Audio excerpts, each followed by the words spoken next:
Hello users, today I want to discuss with you about the foreground service remote messaging permission used in Translate on Screen Translator app.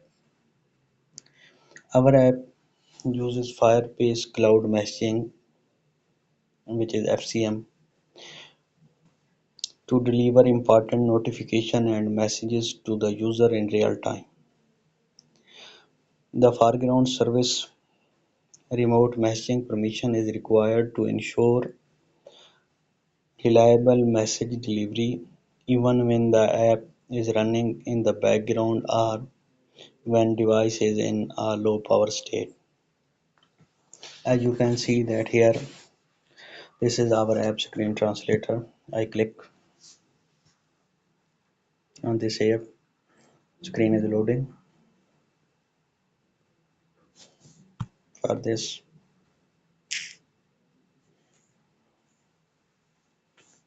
continue. You can skip this.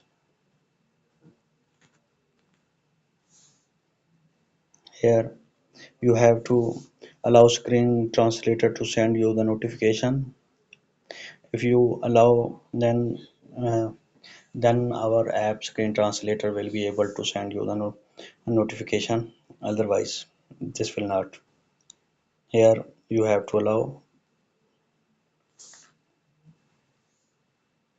This is the home screen of our app screen translator. As you can see that here there are so many notification and I clear them all, and as now you can see that there is no notification on the screen, and now I will send and you show that how this FCM notification work and how foreground service remote messaging permission is working in our app. Just wait a few seconds. We are exiting from our app.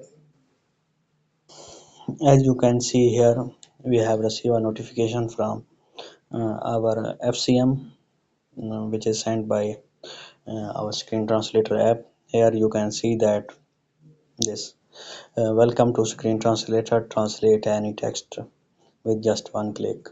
And by this you can just move or slide or remove or just click and open into the app like this, and here you will get into the app like this. Here now you can use anything. For this reason our app is using foreground service remote messaging permission.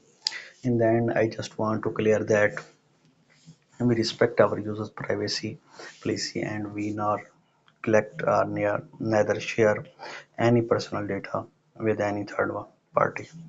Thanks for using screen translator. Thank you.